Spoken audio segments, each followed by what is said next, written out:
What's going on, everybody? I'm Primalliquid and welcome to my guide for Borderlands 4. In this video, we're going to be taking a look at the legendary sniper, the complex route.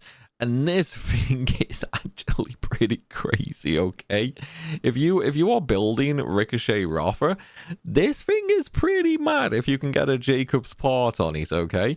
It is a Malawan sniper. The red text is, it's the nucleus of every man-made invention of today. I'm honestly not entirely sure what that is a reference to, so if you do know, then by all means, let me know down in the description.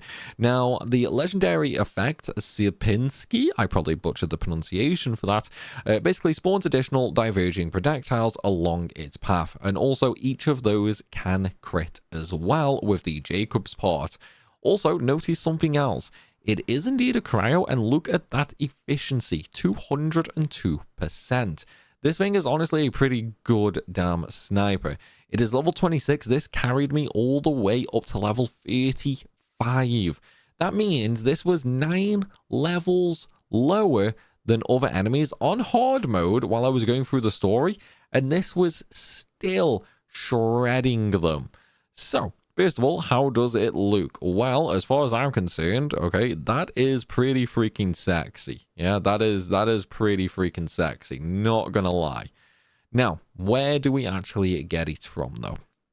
That is, unfortunately, the problem. Sadly, this weapon comes from Mimikron.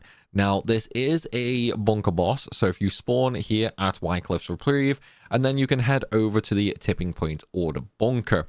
Simply make your way through the bunker, and you will get to Mimikron at the end. Now, I did say sadly, oh, this is the way it fires, by the way. So yeah, it's pretty crazy, especially on a Ricochet build. If you can get a level 51 of this on a Ricochet Raffer, it will shred. Absolutely will shred. So, let's talk about Mimikron. Now, unfortunately, Mimikron is a little bit of a pain. Also, I would actually show this off in all its glory. However, mine is only level 26. I'm now 50 on UVH5, so it's not really gonna do much for us. But I will shoot it a couple of times for Mimikron just so you can see. And yeah, obviously, it's really not doing much for us right now, sadly. So, why do I say bad things about Mimikron? Well, unfortunately, he is kind of difficult to actually kill. That's the wrong one. We want to shoot. Wait, where's he gone? I've literally lost the actual Mimikron. So yeah, that's kind of why Mimikron is bad, because he does like to spawn other things. And of course, these other things love getting in the way of the actual shot. So there's the real one. He is basically the invisible one. But unfortunately, we sort of lost him. It's fine, though. It's not the end of the world. Instead, what I'm going to do is I'm going to use my Wombo combo, and we're going to use that to actually take him down. We are still going to have to wait a minute, unfortunately, just for my action skill to come back. Realistically, I probably should have brought my plasma with me, but hey, you know, it is what it is, right? We'll just have to slowly work him down. Now, unfortunately, he will always continuously spawn ads as well. So there's no really getting away from them. You've kind of just got to, you know, try and like really mow him down. Just don't let him trap you in a corner, especially if you're using splash damage, because as you just saw, yeah, it kind of sucks when he does that. Luckily enough, though, if you are playing a class that relies on, you know, splash damage or ricochets, there are tons and tons of ads in this fight, which also means you're never really gonna, like, have any difficulty in actually getting a revive if you do, unfortunately, go down.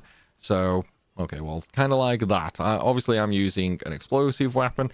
They got a little too close to me. So it is what it is. So let's just activate the action skill once more. And now we can actually take him down. Where is he? Let's just throw him with the knife. Come on, come on. There we go. Luckily enough, everything dies at the same time he does. And of course, he did not drop me the complex route for the video. Kind of typical, really, of him, isn't it? But yeah, so that, guys, is how you go ahead and get the complex route. definitely worthwhile if you are doing Ricochet Rafa. In terms of its usefulness in endgame, I would probably put it as like an A tier. It's not quite there with S tier, but it's still a pretty damn good weapon, and it's honestly a whole lot of fun to use as well. But though, everybody, that is going to be it for this video. I hope you've enjoyed it, and I really hope it has helped. Of course, let me know down in the comments if you are going to get this weapon, or if you actually have one. And of course, if you want to see even more Borderlands 4 content, then by all means, take a look at the playlist at the very top of the description. It contains all my BL4 content. And hey, make sure you subscribe as well so you don't miss any future videos. Until next time though, everybody, thanks for watching, and I'll see you soon.